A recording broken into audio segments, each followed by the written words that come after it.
লা ইলাহা ইল্লা আনতা সুবহানাকা ইন্নী কুনতু মিনাজ জালিমিন। এটা বিপদে পড়ার দোয়া, বিপদে পড়লে এই দোয়া পড়বেন। মুক্ত করবে কে?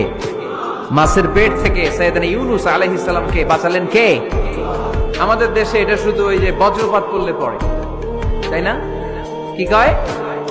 ঠেড়া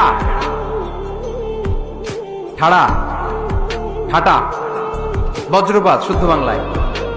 যে বজ্রপাত করলে পড়ে, আসলে শুধু বজ্রপাতের সময়ই না, যে কোনো বিপদ দেখলেই কি পড়বেন? লা ইলাহা ইল্লা আনতা সুবহানাকা ইন্নী কুনতু মিনাজ জালিমিন।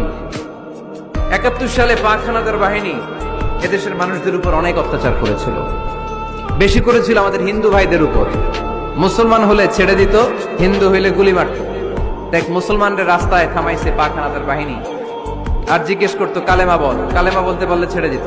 মাথার মধ্যে বন্দুক ঠেকায় একজনের বলে সালে কালেমা বাতা, মুসলিম আর হিন্দু, আমি মুসলমান, সালে কালেমা বাতা, তাহলে কালেমা বল। এই বেটায় ভয়ে পড়া আরম্ভ করছে, লা ইলাহা ইল্লা আনতা সুবহানাকা ইন্নী কুনতু মিনাজ জালিমিন। পাকিস্তানি রেগে গিয়ে বলে, সালে ইয়ে তো মুসিবত কা কালেমা হ্যায়, এটা তো মুসিবতে পড়লে পড়ে। বাঙালি কয়, হাম তো ভি মুসিবত মে হ্যায়, আমিও তো মুসিবতেই আছি। তুই বন্দুক ধরে কালেমা জিজ্ঞাসা কর, আমার হুশ আছে?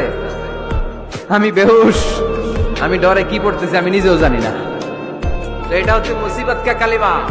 বিপদে পড়লে যদি পড়েন, বিপদ থেকে উদ্ধার করবে কে?